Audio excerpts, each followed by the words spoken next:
Mga katapang, dito ako ngayon sa barangay Santo Rosario, sa sementeryo. At ipapakita ko sa inyo dito yung abandonadong libingan na hindi na nagagamit pero marami pa rin naglilibing. At yung ibang mga nakalibing dito ay nakalubog na. Hindi na napapakinabangan pero marami pa ding naglilibing dito dahil ito lang yung may pinakamalapit na libingan dito sa barangay Santo Rosario, sa Hagonoy, Bulacan. Malaki din tong libingan na to pero tingnan nyo yung nangyari.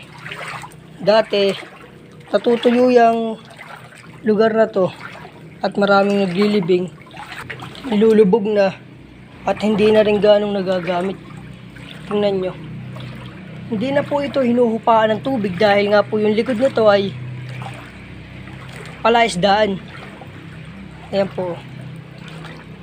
Sa mga nagtatanong po kung ano pong lugar ang sementeryong ito, ay dito po yan sa barangay Santo Rosario, sa Hagonoy, Bulacan. Lubog na at tinanggal na rin yung nakalibing dito sa ilalim, nilipat na dun sa may bungad sa maraming buto. Dinadaanan na lang ng tubig dahil nga po lusot na po yan dun sa may palaisdaan.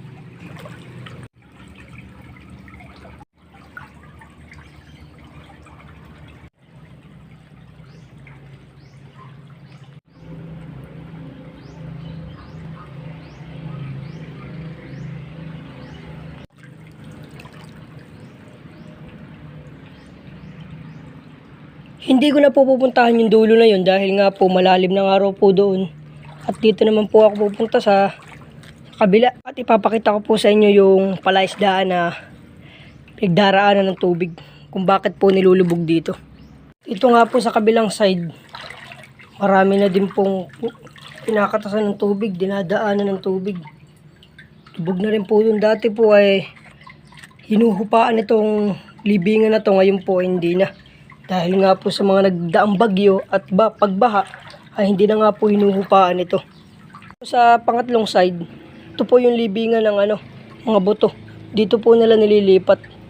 Ngayon po, tinatanggal na nila at doon na po nila dinadala sa may unahan, sa may harapan ng libingan. Ito nga po yung sinasabi ko, yung pinagdaraanan po ng tubig na kung bakit po nilulubog yung sementeryong ito. Ayan po. Ang likod po kasi nito ay ilog at mga sirang palaisdaan. Kung napapansin nyo po ay mayroon po mga fish kits dyan na dating palaisdaan na pilapil, ngayon ay nilambatan na lang. Po talagang sadyang hindi na po madadalawan dahil nga po sobrang lalim. Pag lumusong po kayo dyan ay umaabot po ng hanggang bewang o dibdib. Yan po. Nalalakaran po dati yan dahil po dyan mayroon pong flooring. Ayan po. Kinain na po ng tubig yung sementeryong ito. Kaya po yung iba, nagpapataas po ng nicho para po hindi na lubugin. Yan po dati ay libingan po ng mga buto. Nawala na rin po at nadurog na ng tubig, nalusaw na po. Yun po yung pinakadulo, lubog na at marami na din pong nagtanggal ng nakalibing. Mga naglipat na rin po sa unahan. Dahil po mga buto na nga po. Ilog po yung likod niyan, kaya po lubog na lubog po itong sementeryong ito. Dahil po yung karugtong po ng ilog na ito ay dagat na po. Dito po ay nakakapaglakad pa po kami di Hindi na po. Sa ngayon po ay hindi na dahil nga po sa binahayan na ng tubig. Yung pong matataas dito na nicho, pero nga po, yung dadaanan nyo po ay lubog na. Makakadalaw pa rin po, pero po madulas at malumot. At papalapit na nga rin po yung undas, ay yung iba po ay nagpapataas na para nga po sila makapagtulos ng maayos. Ito po yung hilerang ito ay marami na din po ang wala nang nakalibing. Tinatanggal na po nila at nililipat po sa unahan. Doon po sa may gate na naglilibingan ng mga buto. Ayan po, bukas na po yung iba. Yan po wala na pong mga laman. Napakalaki na nga po ng tubig at sa ngayong oras po ay lumalaki na yung likod ng sementeryong ito. Palaisdaan po at yung kalikuran po niyan ay dagat na po. May likod bahay din po ito. Marami din mong bahay sa likod.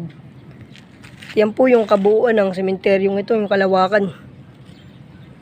Marami pa rin pong matataas pero marami na ding hindi dumadalaw dahil nga po sa tinatamad maglusong at napakabaho ng tubig. Dahil nga po stuck na. Halos nilulumot na lahat ng flooring dito at talaga pong madidisgrasya ka. Sa sobrang dulas nga po hindi na rin po nalilinis yung iba dahil nga po tinatamad na po silang dumalaw. Ito na nga po nagtatapos ang ating video. Sa kasalukuyan pong ito ako na po ay papalabas. Ayan. Palabas na po ako niyan.